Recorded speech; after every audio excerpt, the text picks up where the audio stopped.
Deməli dostlar, kərə yağı almışıq, başqa adamlardan almışam. Hamısı da deyibdi ki, təmiz yağdır. Arxayın ola bilərsən Ayxuraman xanım. Mən də dedim ki, son vaxtlar trenddə də ekspertiz edirik ki, görək təmiz yağdır yoxsa yox. Mən də evdəydim, ekspertiz elədim.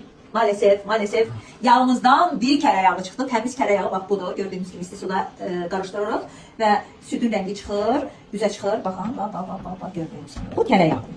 Bu isə kərə yağı ilə satılmış qatqılı yağdır. Yəni kərə biraz qatırlar, biraz eləyirlər. Amma ayıb olsun. Kərə yağından satmışsınız mənə. Bu birisi isə tam üzdə qalan isə margarin yağıdır.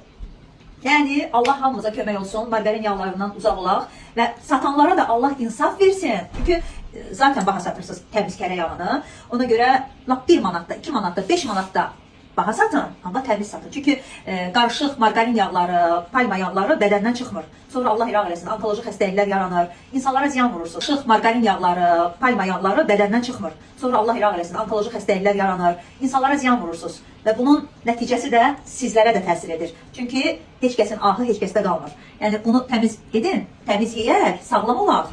Siz də sağlam olun. Siz də qarqış almayın, nalə almayın. Ona görə siz də evdə ekspertiz eləyin, görün sizdə nə tər oldum. Mən artıq indən belə bilirəm ki, bax bu aldığım qardaşdan alacağım. Baha alacağım, amma bundan alacağım. İnşallah bu da batmaz da. Belə, yəni belə.